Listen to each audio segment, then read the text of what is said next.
பொருள் விளையாட்டு. ஒவ்வொரு விளையாட்டிலும் பல வகை இருக்கிறது. இப்ப திருக்குறளிலேயே ஒரு திருக்குறளுக்கு உண்டான பொருள் அதே வேறு ஒரு திருக்குறளுக்கும் இருக்கிறது. இதிலே பொருள் ஒற்றுமை பொதுவான நிலை, சொற்கள் ஒற்றுமையாகவே இருக்கும். அதில் பாருங்கள், இன்னா செய்தாரை ஒருத்தல் அவர் நான நன்மையும் செய்துவிட. இதனுடைய பொருள் யாருக்காவது தெரியுமாப்பா? பிள்ளைங்களுக்கு தெரிந்தவங்க சொன்னா நன்றாக இருக்கும். பாருங்கள், உங்களுடைய பெருமை தெரிய வேண்டாம். ஒன்னே ஐயா கேட்ட கேள்விக்கு நாம் பதில் சொன்னோம். உங்களுக்கு பெருமை இல்லையா? எனக்கு பெருமை இருக்கிறது, உங்களுக்கு பெருமை உண்டு. திருக்குறளுக்கு யார் எதிர்த்துதான் அவங்களுக்கு பெருமை உண்டு. அவையால் தைரியமாக இந்த திருக்குறளுக்கு சொல்லலாமே. இன்னா செய்தாரே ஒருத்தல் அவனால நன்மையும் செய்வது. ஏசு சொன்னானா, புண்ணிய ஒருவன் ஒரு கணத்தில் அறிந்தால் மறுகணத்தை திருப்பி காட்டினானா. எதுக்காண்டி? திருப்பி அடிக்கிறதுக்காண்டி இல்லை. தவறு செய்தவன் தன்னை உணர்ந்து நாம் தெரியாமல் தவறு செய்து விட்டோம், அதே தவறை இன்னும் செய்வதா என்று வெட்கப்பட்டு யாரை தாக்கினானோ அவனிடமே என்ன செய்வான்? மன்னிப்பு கேட்பான். அந்த நிலை வரவே நம் பொறுமையாக இருக்க வேண்டும் என்பது அந்த பெருமானின் கொள்கை. ஆக அந்த குறளுக்கு இணையாக இன்னொரு குறள் இருக்கிறது. அதே சொல்லில் ஆரம்பிக்கிறது. இன்னா செய்தார் என்று சொல்லவே இன்னொரு செய்தியும் கொண்டுள்ளது.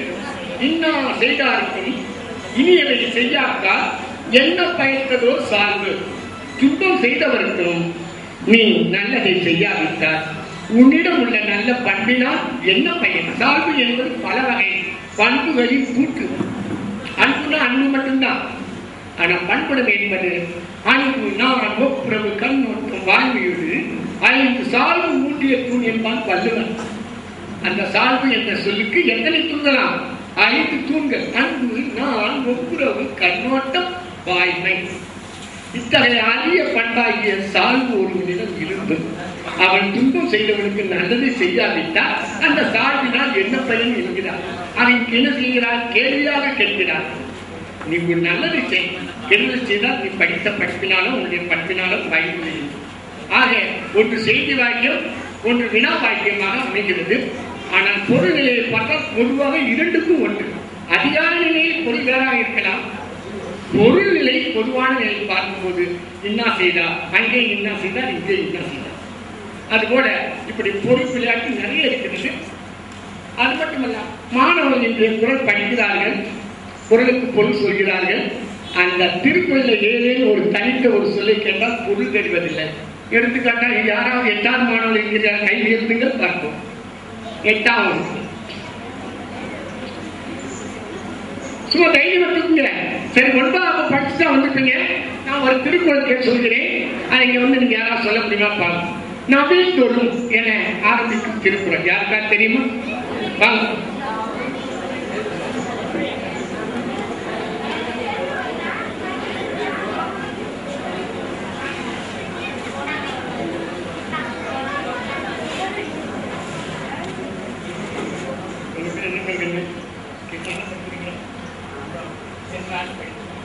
நவில்தோறும் நூல் நயம் போலும் பயில்தோறும் பண்புடையாளர் தொடர்ந்து. மறந்துட்டீங்களா? இல்ல யாரா தெரியுமாப்பா? சரி, நான் செஞ்சு காட்டுறேன். அது என்னன்னு பாருங்க. நவில்தோறும் நூல் நயம் போலும் பண்புடையாளர் தொடர்ந்து. நல்ல நூல்களை படிக்கும் பொழுது அதன் பெருமை தெரிவது போல நல்லவர்கள் பழகும் பொழுது அவரின் நட்பு பெருமை கிடையாது. சரியா? நல்லவங்களோட படிச்சா நல்ல பழக்கம் வரும். தீயவங்களோட சேர்ந்தா புத்தகம் படிக்கும் போது நல்ல புத்தகமா இருந்தா படிப்பேன், இல்லைன்னு என்ன பண்ற? நல்லாவே இல்லை படிக்க சொல்லுமா? அதுதான் இங்கே நவில்தொறும் என்றால் என்ன பொருள் தெரியுமா? நவில்தொறும் இது அந்த குறள்ல முழுசாக பொருள் பார்த்துட்டீங்க. இப்ப நவில்தொறும் மட்டும் சொல்லுங்க பார்ப்போம். நவில்தொறும் படிக்கும் பொழுது அது படிக்க. பொதுவாக இந்த நவில்தொறும் என்ற சொல்லுக்கு சொல்லிக் கொடுது என்பதுதான் உண்மையான பொருள். ஆனால் இந்த இடத்திலே ஒரு புத்தகத்தை சொல்லி பார்த்தால் அதனுடைய பெருமை தெரியாது, படித்து அர்த்தமே. ஆக சொல் ஒன்றாக இருந்தால், நேரடி பொருள் வேறாக இருந்தாலும் இடத்திற்கு தகுந்தால் போல் அறிவு சொல்ல வேண்டும். அதே போல பயில்தொறும், நீ என்ன ஒரு பயில்கிறாய் என்று கேட்கிறேன். அப்ப என்ன அர்த்தம்? பயில்தொறும் படிக்கும் பொழுது. ஆனா இங்க பயில்வரும் என்பது பழகும் பொழுது. பழகும். ஆக ஒவ்வொரு திருக்கும் நம்ம படிக்கும் போது அப்படியே விரட்டமா படிச்சா மட்டும் பத்தாது. ஆமா எந்தெந்த சொல்லுக்கு எந்த பொருள் அது எந்த இடத்துல பயன்படுத்தும். நன்றி. எனக்கு உங்க பேர் என்ன பேரு? இன்னொங்க சொல்லுங்க. நான் இது வரும் பச்சியோடு பாடுறேன். நவில்தோறும் நூல் நயம் போலும் பயில்தோறும் பண்புடையாளர் தொடர்பு. பாட்டு பசங்கள பாட்டு சொன்னீங்களா? பாட்டு பாட்டு எந்த பாட்டு தெரியாதா? தேசிய கீதம் அதெல்லாம் சொன்னீங்களா? நம்ம 2 பேரும் படிக்கணும். படிங்க. நவில்தோறும்